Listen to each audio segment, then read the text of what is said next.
Hello, everybody. Today, I'd like to ask everybody a simple question. What is so bad about third party games? Now, I'm asking this question for many reasons, but one of the main reasons is lately I've seen a stigma develop against third party games. I've seen people go all the way, make up crackpot theories about how gaming is going to crash because of third parties and how some company is going to save everybody, or how third party games are all evil and destroying gaming, or how third party games are insert crackpot theory here. I've seen so many of them that it's just crazy.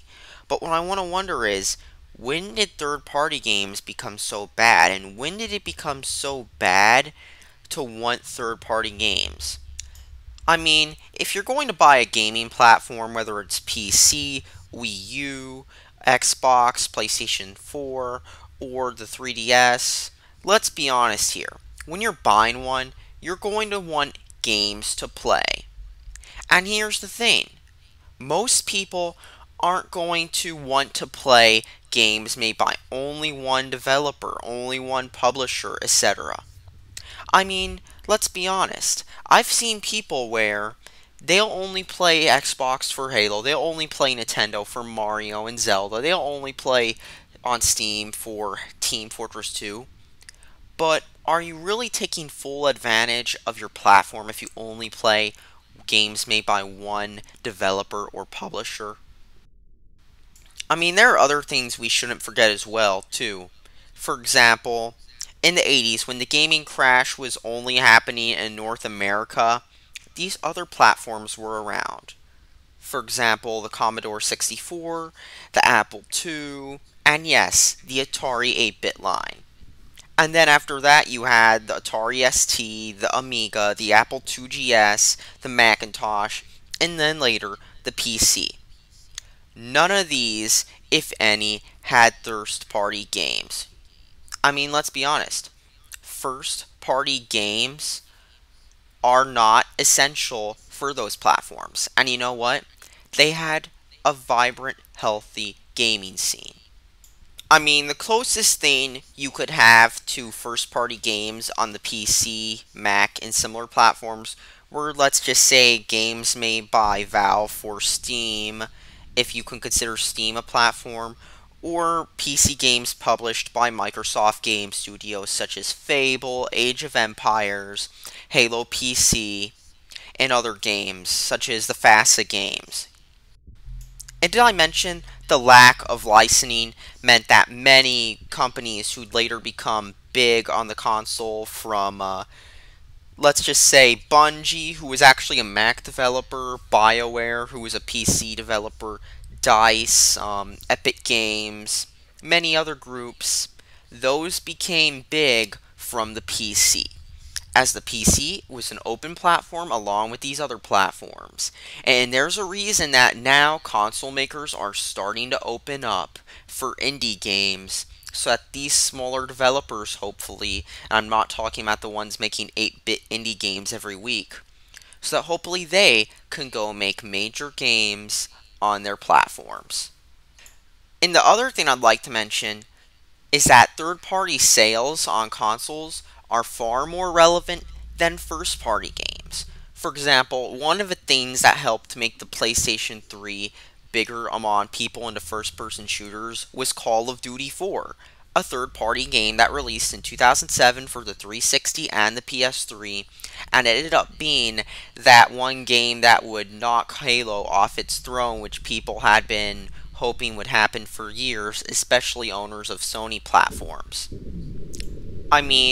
Especially when it comes to third-party games, you've got so many innovative games that first parties couldn't do alone, such as the Fallout series, the Elder Scrolls series, The Witcher, Mass Effect, Dragon Age.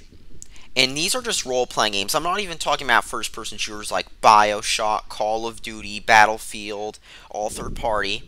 And then you've also got other ones such as, you've even got smaller games such as Serious Sam, or stuff like that. Because there are many, many games that are third party and relevant on console. And PC, of course, because PC doesn't have first-party games, like I said. Now, I'm not trying to say first-party games are irrelevant entirely, especially when it comes to a console, because keep in mind, you have to have some first-party games, or you'll end up like the PlayStation Vita. But keep in mind, with only first-party games, the console will be a flop. Just take a look at the Nintendo GameCube. That system that ended up selling worse than the original Xbox. And here's another thing. Nintendo was driving away third parties with that console. I mean, for example, Nintendo said that the N64 weeded out weak developers, or that they didn't seem to care for third parties, or that third parties should come to them instead of them trying to attract third parties. They said stuff like that, and they didn't get too much third party as a result. But anyways, the GameCube did have some strong first and second party. For example, Nintendo had Silicon Knights and Factor 5, so they still had the Rogue Squadron series, along with the remake of the Metal Gear Solid game. And yet, the GameCube actually sold worse than the original Xbox and PS2. And the Wii U, a modern day console with no third party, has done even worse. Unless, of course, you count third party as Skylanders and Sonic Boom, which is going to be a disaster. But other than that, what third party does it have? It doesn't have anything relevant. And of course, it's already sold worse than the PS4, despite having a head start. And the Xbox One is well on its way to outselling the Wii U. I mean, I'm not making this up. It's probably going to at this rate, because the Wii U has nothing people want outside of a small core of people who only play games from one developer or publisher. Because third-party games sold poorly on it and it's underpowered. So the point here is, third-party is essential for a console to succeed. No matter how much you dislike it, numbers say otherwise. And the Wii U, it's already losing some of its momentum after Mario Kart 8. I mean, remember when Mario Kart 8 was supposedly the best-selling game? Sales dropped by 78% in Japan after the first week. And as for why it's top in the Amazon bestseller, well, for the US Amazon.com at least, the Wii U isn't even in the top 100, while the competitors are. That should say a lot about the Wii U and other consoles which have no third-party support. You can't sell a console without third-party.